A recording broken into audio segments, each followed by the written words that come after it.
Assalamualaikum warahmatullahi wabarakatuh. Jumpa lagi dengan video pembelajaran kimia. Kali ini kita akan melanjutkan tentang konsep laju reaksi ya. Yang pertama kita mempelajari tentang teori tumbukan, di mana teori tumbukan ini menyatakan bahwa partikel-partikel reaktan itu harus saling bertumbukan untuk bereaksi ya. Jadi tumbukan antara partikel reaktan yang berhasil menghasilkan reaksi disebut dengan tumbukan efektif ya, di mana energi minimum yang harus dimiliki oleh partikel reaktan untuk bertumbukan efektif disebut dengan energi aktivasi atau EA. Jadi pada dasarnya laju reaksi itu bergantung pada satu orientasi atau arah tumbukan partikel ya. Kita lihat di sini reaksi antara gas NO ditambah NO3 menjadi 2NO2.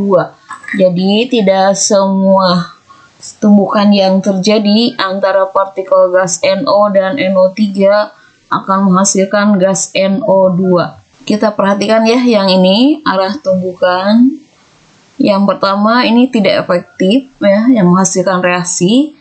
Yang kedua juga tidak efektif, ketiga dan keempat tidak efektif. Tapi kalau arahnya seperti ini, barulah ini adalah suatu reaksi yang efektif. Jadi orientasi atau arah tumbukannya ya memungkinkan terjadi gas NO2 ya dari gas NO dan NO3. Jadi cepat sekali bereaksinya itu.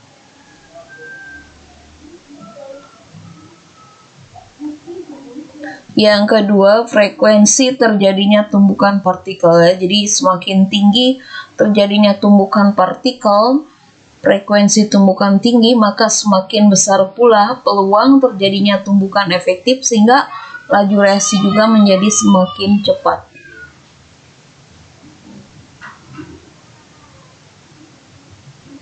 Kemudian yang ketiga, energi partikel reaktan yang bertumbukan ya, di mana energi partikel reaktan yang bertumbukan itu harus melampaui energi aktivasi, yakni energi penghalang terjadinya reaksi, sehingga reaksi dapat terjadi.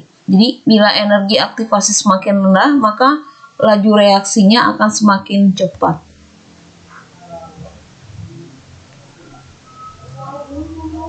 Kita lanjutkan dengan faktor-faktor yang mempengaruhi laju reaksi, antara lain yang pertama adalah konsentrasi reaktan. Jadi yang perlu kalian ingat di sini ya, bahwa semakin tinggi konsentrasi reaktan akan semakin banyak pula partikel reaktan yang bertumbukan ya. Sehingga semakin tinggi frekuensi terjadinya tumbukan dan lajunya meningkat. Nah, sebagai contoh, jadi ini reaksi yang paling lambat ya dalam kehidupan sehari-hari. Contohnya itu adalah reaksi korosi besi di udara ya. Jadi laju reaksi korosi besi itu lebih tinggi pada udara yang kelembabannya lebih tinggi. Jadi konsentrasi reaktan H2O tinggi.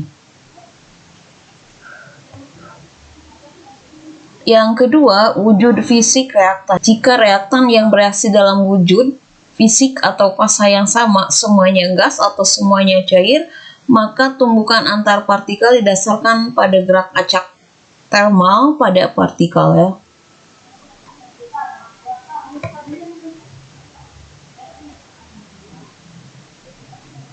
Yang ketiga adalah temperatur. Jadi semakin tinggi temperatur, maka semakin tinggi energi kinetik dari partikel reaktan ya, sehingga frekuensi tumbukan dan energi tumbukan meningkat. Oleh karena itu, semakin tinggi temperatur, laju reaksi juga semakin cepat. Sebagai contoh, pada reaksi glowing stick ya menyala. Nah, glowing stick menyala itu lebih cepat dan terang di dalam air panas dibandingkan dalam air dingin. Yang keempat yaitu keberadaan katalis. Yang namanya katalis itu adalah zat yang dapat mempercepat terjadinya laju reaksi tanpa terkonsumsi di dalam reaksi tersebut. Jadi katalis ini menyediakan alternatif jalur reaksi dengan energi aktivasi yang lebih rendah dibandingkan jalur reaksi tanpa katalis ya, sehingga reaksinya itu menjadi semakin cepat.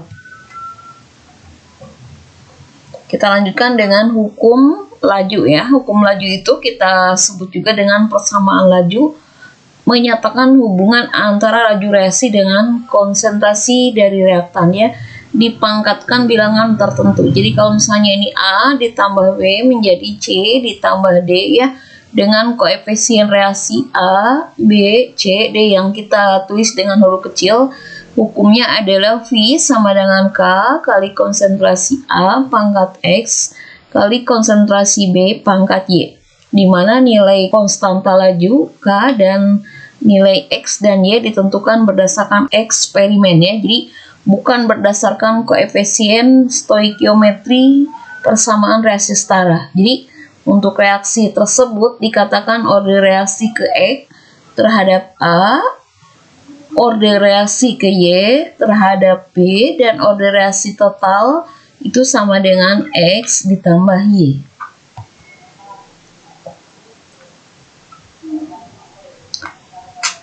Kita ambil contoh ya. Ini eksperimennya ada tiga kali ya, dimana laju reaksi awal yang dinyatakan dalam molar per detik, kemudian konsentrasi NO2 awal dinyatakan dalam molar, dan konsentrasi CO awal yang dinyatakan dalam molar ya. Bisa kalian lihat di sini angkanya seperti ini. Jadi laju reaksi itu dihitung ya berdasarkan hasil eksperimen. Jadi yang ditanyakan di sini berdasarkan data eksperimen reaksi di atas, tentukan order reaksi terhadap NO2, order reaksi terhadap CO, kemudian order reaksi total, konstanta laju reaksi, dan laju reaksi ketika konsentrasi NO2 0,4 molar dan konsentrasi CO 0,40 molar.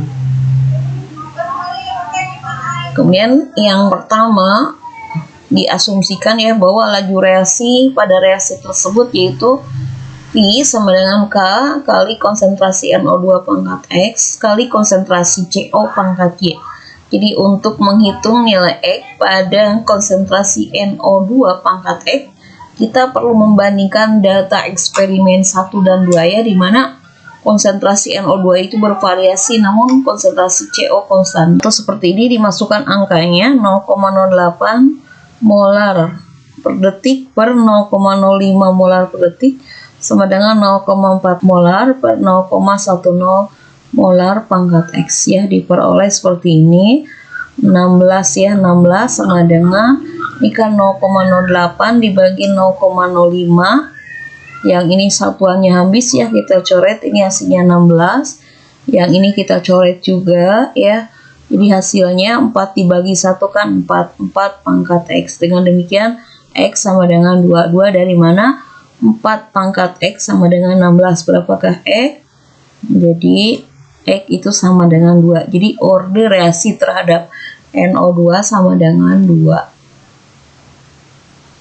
Nah, untuk menghitung nilai Y pada konsentrasi CO, kita perlu membandingkan data eksperimen 1 dan 3 ya, di mana konsentrasi CO bervariasi namun konsentrasi NO2 konstan ya, atau tetap. Jadi yang dibandingkan adalah konsentrasi CO ya, karena konsentrasi NO2-nya adalah konstan.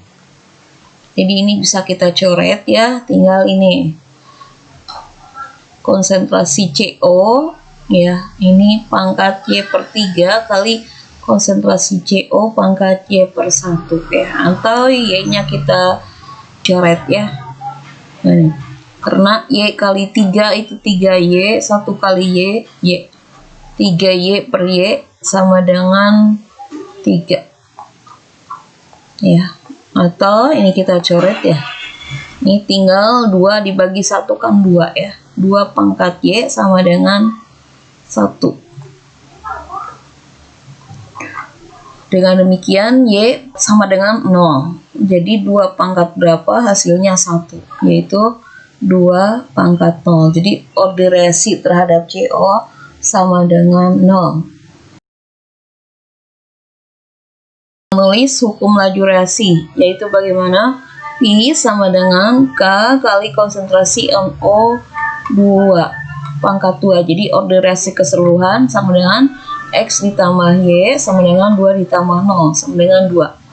Selanjutnya, untuk menghitung konstanta laju digunakan salah satu data eksperimen di atas. Misalnya eksperimen ke-1 ya. Jadi Pi1 sama dengan K kali konsentrasi NO2 pangkat 2/1 ya. Nah, dengan demikian K berarti Pi1 per konsentrasi NO2 pangkat 2 ya, dimasukkan aja angkanya. Hasilnya ini. Jadi untuk harga K kita dapatkan 0,5 per molar detik ya. Masukkan 0,5 kali 0,40. Ya, hasilnya seperti ini. Untuk memahami konsep yang telah kita pelajari, silahkan kalian kerjakan soalnya di buku latihan.